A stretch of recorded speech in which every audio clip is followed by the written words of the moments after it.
ဇာဗီလွန်ဆိုဘာကြောင့် Real Madrid တင်အထွက်ခွာချင်တာလဲဆိုတာသိချင်တော့ဒီဗီဒီယိုကြည့်လိုက်ပါ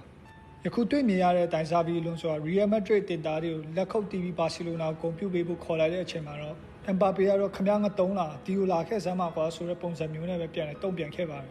ဟုတ်ပါတယ်အတင်းတစ်ခုလုံးမှာအာနာအရှိဆုံးလူဖြစ်ရမယ့်ညီပြဟာကစားသမားတွေရဲ့ယခုကဲ့သို့တော့ဆက်ဆံခြင်းကိုခံလိုက်ရတာဖြစ်ပါတယ်ဒီနေရာမှာကျွန်တော်သိချင်တာကတော့ဇာဗီလွန်ဆိုနေရာမှာဖာဂူဆန်ပတ်ကွာဒီယိုလာဂျာကင်ကလော့မော်ရင်ဟိုအစရှိတဲ့ညီပြတွေကဂိုင်းတွယ်နေမယ်ဆိုရင်ယခုလိုမျိုးအပြုတ်မှုတွေကိုအမ်ဘာပေနဲ့အတင်သားတွေလုံနိုင်ပါမလားဇာဗီလွန်ဆိုကိုတိုင်ကအတင်သားတွေကိုလောက်ပိုင်ခွင့်အများကြီးပေးလိုက်ရင်အဝတ်လဲခန့်သူထိန်ချုပ်နိုင်မှာမဟုတ်လို့ပြောခဲ့ပူပါတယ်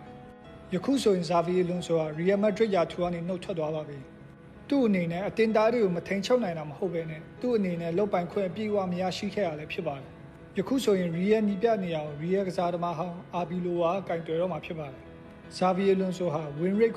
85%ထိရထားတဲ့ညီပြဖြစ်ပါတယ်နီးပြရဲ့အခွင့်အရေးကိုအပြည့်အဝမပေးနိုင်ဘူးဆိုရင်ယခုနီးပြရောနောင်လာမယ့်နီးပြတွေကပါဘယ်တော့မှအောင်မြင်နိုင်မှာမဟုတ်ပါဘူးဆိုတော့ဇာဗီလွန်ဆိုထွက်ခွာမှုမှာကစားသမားဘက်ကမှန်တယ်ထင်လားနီးပြဘက်ကမှန်တယ်ထင်လားဇာဗီလွန်ဆိုထွက်ခွာမှုက Real Madrid တင်အတွက်ပိုကောင်းလာစေမှာလားဒါမှမဟုတ်ပိုဆိုးသွားစေမှာလားဆိုတာကောမောက်မှာဖြေခဲ့ပေးကြပါဦး